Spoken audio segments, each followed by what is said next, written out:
Madame, Monsieur, bonsoir. Merci de suivre Télémétropole à l'heure de Métro News. Voici les principaux titres à la une de ce jeudi 25 juin 2026. Le décret électoral sera-t-il modifié ? Le Conseil électoral provisoire a annoncé avoir tenu plusieurs réunions avec la primature pour discuter d'éventuelles modifications au décret électoral du 2 juin 2026. Les représentants de partis politiques ainsi que du ministère de l'économie et des finances ont également participé aux discussions sur les aspects juridiques et budgétaires du processus électoral. Mauvaise nouvelle pour les Haïtiens bénéficiaires du TPS. Par une décision rendue le 25 juin 2026, la Cour suprême des États-Unis a autorisé l'administration Trump à mettre fin au statut de protection temporaire accordé à des milliers d'immigrants. Cette mesure concerne notamment environ 350 000 Haïtiens vivant sur le territoire américain. Également à la une, la Banque interaméricaine de développement annonce l'octroi d'un financement non remboursable de 69 millions de dollars à Haïti. L'économiste Kessner Farrell salue l'initiative de la BID tout en soulignant l'importance d'une gestion rigoureuse des fonds et d'une exécution efficace des projets.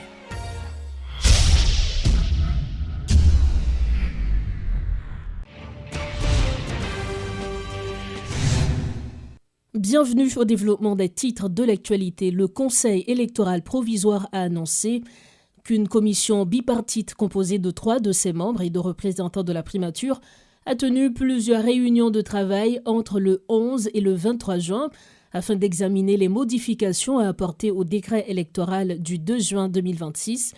Selon le CEP, ces changements visent notamment à renforcer l'indépendance de l'institution électorale et à corriger certaines dispositions susceptibles d'entraver le bon déroulement du processus électoral en cours. Des représentants de partis politiques invités par la primature ont également participé aux discussions. Parallèlement, des séances de travail ont été organisées avec le ministère de l'économie et des finances afin d'examiner le budget des opérations électorales. Le CEP a par ailleurs indiqué qu'il prévoyait d'engager prochainement des échanges avec les partis politiques et des organisations de la société civile sur le processus, réaffirmant son engagement à conduire celui-ci de manière inclusive, impartiale et transparente. Des membres de la structure dénommée Table Alternative et Alliés réclament la mise en place d'un exécutif bicéphale pour prendre les rênes du pays. Face à l'augmentation des cas de kidnapping, à la détérioration de la situation sécuritaire et à la cherté de la vie, le gouvernement ne dispose d'aucune stratégie efficace pour changer la donne et soulager les souffrances de la population, soutient le responsable de la structure Louvance Charles. Le pays ne peut plus continuer sur cette voie d'incertitude, affirme M. Charles, insistant sur le fait que le temps n'est plus au beau discours. Selon lui, des mesures concrètes doivent être prises pour sortir Haïti de cette crise qui perdure. Écoutons ses propos. Maintenant, depuis qu'il y a un vide dûment constaté, maintenant, la Constitution 1987 l'a dit, il faut que nous allions vers la Cour de cassation. Mais la Constitution 2011 là, il te dit que nous sommes capables d'aller vers le Parlement. Mais à défaut, l'institution n'a pas presque existé. Et si nous allons vers la Cour de cassation, si nous arrêtons dans l'esprit article 87 là, nous allons voir tout comment juge eux-mêmes ont été nommés. Ils n'ont pas respecté les normes. Maintenant, nous avons une crise. Nous avons une situation déplorable, implacable, et nous sommes citoyens de un même pays. Les gros problèmes qui posent, c'est à nous autres de prendre les dispositions nécessaires pour nous capables d'enrôler nous vers une solution. Et ça fait nous dit que si nous allons vers un gouvernement bicéphale, maintenant nous allons aller vers un citoyen honnête, un citoyen crédible, un citoyen qui remet le pays, qui part en apatride. Un citoyen qui comprend la nécessité pour nous travailler au bien-être de la patrie commune et pour nous permettre enfin payants les suspendre en lisée dans la crise sans pareil ça et pour nous aller désormais vers des organismes structurels qui sont capables de retirer nous dans l'impasse que nous sommes là. C'est ça qui fait nous pas projeter comme dans le passé, il faut aller vers la Cour de cassation, il faut aller vers la société civile, mais nous disons c'est aller vers un consensus et les consensus sont largement dégagés et nos autres acteurs nous connaissons exactement qui côté nous devons aller pour nous permettre de payer aller reprendre forme. La structure dénommée Groupe Combit plaide pour l'établissement de nouveaux contrats sociaux en Haïti fondés sur les valeurs traditionnelles et ancestrales. Le groupe invite les autorités ainsi que la population à s'inspirer de l'esprit du Combit afin de favoriser le bien-être collectif et de mettre fin au cycle de violence qui mine le quotidien des Haïtiens depuis plusieurs années. Ce jeudi 25 juin, à l'occasion de son 15e anniversaire, le groupe a également publié son premier ouvrage collectif intitulé « Guide de développement communautaire ». Le document, rédigé par plus de 300 citoyens, vise à promouvoir les valeurs du Combit. Louino Robillard, cofondateur de groupe Combit.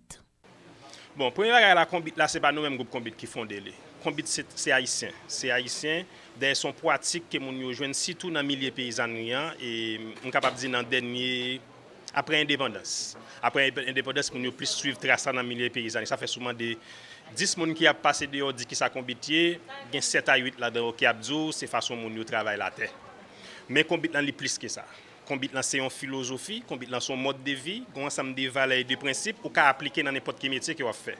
Ou ka appliquer dans médias comme journaliste, ou ka appliquer dans santé, dans éducation parce que ce sont des valeurs, par exemple les valeurs du Combit et ou regarder ça qui est les réciprocité, collaboration, participation et question de transparence comme principe, so gen 12 principes et 5 valeurs. Et ça c'est comment nous capables faire et citoyens yo intégrer valeurs et principes ça yo dans la vie journalière parce que journée aujourd'hui nous capable commencer avec un déficit des capable dire des principes moraux dans le pays d'Haïti et ça son bagage qui a nous capable de déclin en clair. So nous besoin rôle famille, nous besoin rôle l'église, rôle l'école pour tout le monde jouer rôle dans la société et c'est là ça on va joindre une société qui a bataille et qui a travaillé ensemble pour bien-être collectif. So en ce sens nous demander pour toute population appliquer valeurs et principes Combit et puis institution qui là pour faire travail pour nous lever des bons citoyens parce que citoyens qui viennent tomber dans zak banditisme là, ils étaient levés dans famille, ils étaient sortis dans l'école, ils étaient sortis dans quartier. Mais qui rôle quartier a été joué pour t'accompagner pour lever avec de bonnes valeurs morales, pas seulement de bonnes valeurs morales mais lever avec des bonnes connaissances, des métiers qui capable servir moun yo. Et nous mêmes qui dans poste décisionnel yo tout, qui ça que nous fait pour nous capable faire moun capable vivre avec compétence yo. Comprendre ça m'dou, aujourd'hui les même li aussi même un petit gens triste l'autant de gen des monde qui gain niveau universitaire qui nan bandi. Ça c'est des questions vraiment pour nous mêmes comme société pour nous essayer de répondre parce que nous plongeons l'autre côté là parce que avant nous on a juste dit c'est des monde qui vulnérables, peut-être qui pas arriver loin l'école et qui vivent dans des conditions précaires. Mais aujourd'hui nous commençons à gagner l'autre catégorie de monde qui a entré là, ça veut dire gon bagay pour nous faire là. Autre dossier à Métro News, la PNH annonce la reprise des activités de l'unité de lutte contre les crimes sexuels. Cette entité de la DCPJ est chargée d'enquêter sur les violences basées sur le genre, d'accompagner les victimes d'agressions sexuelles et de lutter contre l'impunité, a souligné l'inspectrice Garlande Petit, chef de l'ULCS. Présent à cette cérémonie, l'ambassadeur du Canada en Haïti, André-François Giroux, a estimé nécessaire de combattre l'impunité afin de mettre fin à la violence sous toutes ses formes. Compte rendu de Réti Fortuné. C'est dans un contexte de recrudescence des violences sexuelles, perpétrées pour la plupart par les groupes armés, que la direction centrale de la police judiciaire procède à la relance de l'unité de lutte contre les crimes sexuels. Initialement créée en 2015, cette structure a pour mission d'enquêter sur les agressions basées sur le genre, d'accompagner les victimes et de combattre l'impunité, rappelle l'inspectrice Garlande Petit, responsable de l'entité. Il manque une étape décisive dans notre combat collectif pour la justice, la dignité humaine et la protection des vulnérables. Si la répression du viol est ancrée depuis de longues années dans notre droit, notamment à travers l'article 278 du Code pénal. L'ambassadeur du Canada en Haïti, André-François Giroux, parle pour sa part d'une étape importante dans le renforcement de la réponse institutionnelle aux violences sexuelles dans un contexte de grande préoccupation. Pour le diplomate, l'impunité dont jouissent les coupables est un facteur qui aggrave la situation dans le pays. Le Canada est fier d'avoir contribué aux côtés du Haut-Commissariat des Nations Unies du droit de l'homme et de Coworker International à la réhabilitation et à l'équipement de cette unité, ainsi qu'au renforcement de ses capacités. Cet appui vise avant tout à soutenir une réponse plus professionnelle, coordonnée et centrée sur les besoins des victimes, comme ça a bien été expliqué. Nous espérons que cette relance contribuera également à renforcer la confiance de la population envers les services spécialisés de la PNH et à mieux faire connaître les mécanismes de signalement et de prise en charge. L'inspectrice générale Marie-Elva Linora Nassar-Pierre, représentante du directeur général de la PNH lors de cette activité, a abondé dans le même sens. Elle promet une intensification des efforts de l'institution policière pour accomplir sa mission, tout en exhortant les partenaires internationaux à maintenir leur soutien. Et ce job, c'est d'accompagner les victimes dans les conditions requises, parce qu'il a toujours été écrit.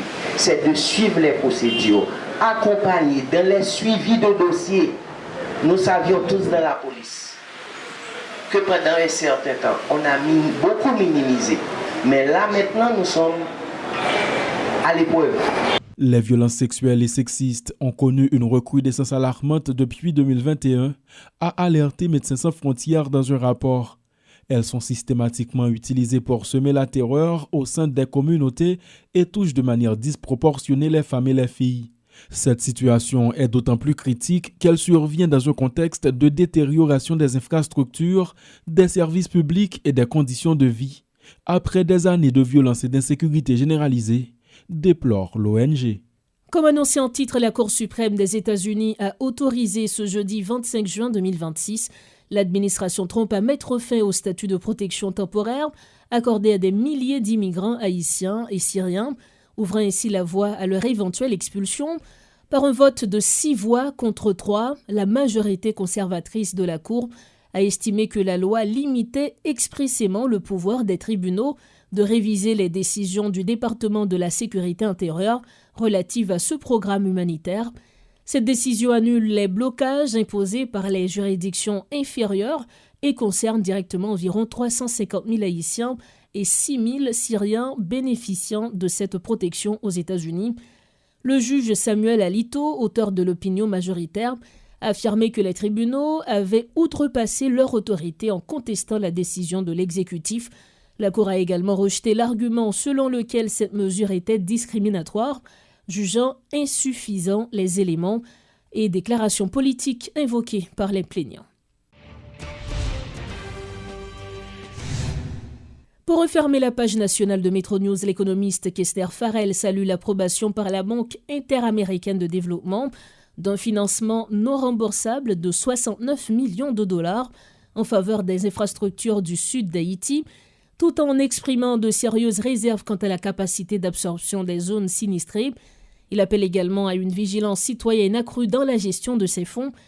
Selon lui, ces financements s'inscrivent dans une vision stratégique visant à doter le pays de 3 grands aéroports internationaux afin de désenclaver le territoire national et de le connecter plus efficacement au reste du monde.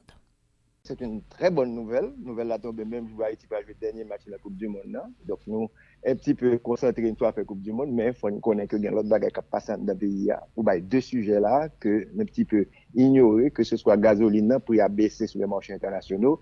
Et la grande nouvelle pour le Grand Sud, c'est pas pour les CAI ou encore le département du Sud, c'est pour l'ensemble des 4 départements, ce qu'on appelle le Grand Sud, que nouvelle ça représente. Un financement, attendez bien, non remboursable. C'est pour prêt Haïti paraît pour remettre l'argent ça et pas service de la dette qui va augmenter 69 millions de dollars américains pour moderniser l'aéroport Kala et améliorer le réseau de transport dans le sud d'Haïti. Donc c'est connectivité, c'est route port aéroport que but ciblé avec montant ça. Mais il faut nous prendre le son tout, les financements non remboursables là en général en Haïti on connaît comment lié, ils donnent l'argent, nous fait route, nous fait aéroport après jusqu'à ce qu'ils écrasé. Après, nous allons recommencer à quelque sorte. Vous avez une idée de closure, question Farrell, parce que normalement, nous toujours tendons dit l'argent reste côté lié, dans le sens que c'est des experts qu'on voyait dans le pays. Lorsque il y a des engins que nous avons besoin, des matériels par exemple, c'est eux même encore, c'est qui vendent nous. Il y a une différence pour ça, Christian Farrell? Il va dépendre à qui est bid pour signer un contrat, parce que c'est pas un qui va venir après lancer un contrat concernant n'importe qui gens. C'est pas des contrats internationaux. C'est fort probable qu'il y ait des grandes firmes internationales qui vont le positionner. Parce que ce montant, il n'est pas facile pour une firme locale ou quelques firmes locales qui parfois eux-mêmes et il n'y a pas de capital pour faire travail ça tout parce que nous connaissons que nous avons fait petit business pour côté nous pas faire de grandes compagnies des sociétés côté nous regrouper donc en ce sens Closio pour là-dedans ce bagage international que BID pour lancer donc si film local est capable de même connecter avec ces grands films internationaux ils peuvent bénéficier mais nous connaissons c'est des films qui sont subis des chocs là moi douter capable absorber des montants aussi importants. Alors, question, il y a toujours un gros barrière ou bien un gros vide entre l'annonce des financements et les financements. Problème ça, il n'est pas posé dans le cas ça. Et puis, est-ce que, comme ça, son comme nous attendons à ce que dans le prochain exercice là, il est inséré dans le budget national là? Vous faites une petite recherche rapide, l'un annonce que nous allons parler là. Moi, parler avec un monde qui est bien placé, qui dit comme ça que pour avoir des conditions que pour le poser à gouvernement, mais si toute bagarre allait rapidement d'ici la fin de l'année, qui serait le nouvel exercice fiscal, il va commencer le travail. C'est ça que m'apprendre d'une bonne source qui est censée proche de la Banque interaméricaine de développement sur ça. Donc, inquiétude ça quand on fait des annonces, et ben à l'après-temps, mais ça peut aller beaucoup plus rapidement parce que c'est un dossier qui était déjà la dernière évaluation qui était faite, un dégât fait dans le pays, BID était déjà engagé près de 30 millions de dollars américains. Donc le montant total pour la connectivité, comme on dit, 129 millions de dollars, ce n'est pas simplement pour l'aéroport, il y aura la route nationale numéro 2, il y a une route Jérémie également que BID fait déjà pour Haïti, mais encore, l'LT prend un gros choc, le tremblement de terre qui est arrivé dans ce là. Là, nous en 2021, 15 août. Exactement. Et ça qui passé, nous toujours, nous-mêmes, beaucoup de pas nous, il n'y a pas qu'à nous, des chocs, après, nous pas fait même entretien parce que ça pas fait partie de culture nous dans le pays ça en général. C'est bon nous jusqu'à ce que le crase. Moi, votre serviteur, adolescent, dans les années 70, il était construit route nationale numéro 2, Duvalier, Sangamo, même si j'ai nos compagnies, jusqu'à présent, ça en tête nous. C'est une route qui était très très bien construite, qui était arrivée jusqu'à Miragouane. Il résistait, il fait quelques petits passements là-dedans, mais route là en mauvais état c'est ici et ça fait partie également du financement BID pour le mettre pour capable renforcer la connectivité dans le Grand Sud. Donc les hommes d'affaires et les femmes d'affaires dans le Grand Sud sont gros nouvelles à représenter pour eux là parce que avoir les infrastructures c'est nécessaire pour les déplacements pour qu'on capable livrer produits et pour tes produits sur les marchés internationaux. Il prévoit que l'aéroport est capable d'aller très rapide à 69 000 usagers. Donc, qui veut dire qu'il va y avoir un mouvement, donc c'est une sorte de déconcentration qu'on fait dans le pays sur le plan physique, puisque nous avons l'aéroport au Cap-là, l'aéroport Port-au-Prince, plus l'aéroport au Canada. Donc ça va permettre de gagner 3 aéroports qui est capable de connecter le reste du monde. La préoccupation reste la même, Christian Farel. Nous habitués à des annonces de ce genre. Parfois même, il y a des cérémonies de signature qui sont faites entre l'État et les partenaires. Sauf qu'au moment des financements, de débloquer les fonds, il y a toujours de nouvelles exigences. Est-ce que au moins, et à ce niveau, crainte ça n'est pas posé que gain de nouvelles exigences qui vont le faire à la dernière minute, conditions pas réunies pour comme la débloquer, et documents pas bail, ou bien Haïti, conditions générales de sécurité, de stabilité ou pas réunies pour travailler au fait? On nous regarde particulièrement année ça, budget qu'on a exécuté. Et le ministère des Finances qui produit pile d'informations, nous avons reproché au gouvernement parfois pile d'informations, ne pas traiter, ne pas analyser en quelque sorte. Sous chaque 100 gouttes qui dépensait dans le budget qui a fait là, jusqu'au mois d'avril selon le tableau des opérations financières de l'État. Comme qui pour dépenser dans des postes courantes, payer employés l'État, billets services, subventions, comme ça, pas de problème en général. Les projets d'investissement, nous pas même sous 100 gouttes là que nous dépensons, nous pas dépenser 20 gouttes. Donc, il y a une faiblesse. Semaine, ça moi que il y a une formation que tu as faite UEP avec le ministère du Plan. Donc, c'est non seulement votre capacité d'absorption, mais également la gestion, c'est fondamental. Il faut admettre tout que la situation pays n'a pas permis que l'investissement soit fait rapidement, parce qu'on ne peut pas déplacer. Mais c'est une faiblesse en quelque sorte. Donc, question posée au niveau international là, eh bien, le regarder comment exécuter en la CAIPAO, eh bien, ça va être retard. Donc, c'est toute partie ça, cette gouvernance, cette partie des investissements publics. Et si on pas fait investissement public, on ne peut pas faire croissance, on ne peut pas satisfaire la population. Donc, si le problème est local, lorsque l'international la vient et tout, nous avons rencontré le même problème. Ça, et pas de retard. Et ça, quand même l'argent qu'on pas fini de dépenser, 67 millions de dollars américains, il est capable de retrouver dans une situation soit traîner les dépenses ne sont pas exécutées. Mais nous espérons que le Grand Sud, qui gagne toute une société civile qui mobilise avec, nous sommes capables de dire, les chambres de commerce, nous faisons même un collectif des chambres de commerce, le département du Sud, la Grande-Anse, les NIP, et le sud-est. Donc, il faut que eux-mêmes, même s'ils ne peuvent pas gérer l'argent, mais il faut être vigilant, il faut qu'on rencontre publique là avec privé pour suivre le dossier et pour aller beaucoup plus rapidement. Nous arrivons au terme de cette édition de Métro News. Voici le rappel des principaux titres à la une. Le décret électoral sera-t-il modifié ? Le Conseil électoral provisoire a annoncé avoir tenu plusieurs réunions avec la primature pour discuter d'éventuelles modifications au décret électoral du 2 juin 2026. Les représentants de partis politiques ainsi que du ministère de l'économie et des finances ont également participé aux discussions sur les aspects juridiques et budgétaires du processus électoral. Mauvaise nouvelle pour les Haïtiens bénéficiaires du TPS. Par une décision rendue le 25 juin 2026, la Cour suprême des États-Unis a autorisé l'administration Trump à mettre fin au statut de protection temporaire accordé à des milliers d'immigrants. Cette mesure concerne notamment environ 350 000 Haïtiens vivant sur le territoire américain. Également à la une, la Banque interaméricaine de développement annonce l'octroi d'un financement non remboursable de 69 millions de dollars à Haïti. L'économiste Kessner Farrell salue l'initiative de la BID tout en soulignant l'importance d'une gestion rigoureuse des fonds et d'une exécution efficace des projets. Voilà ce qui met fin à cette édition de Métro News. Merci de l'avoir suivi. Restez branchés Métropole car nous vibrons au rythme du mondial. Bonsoir.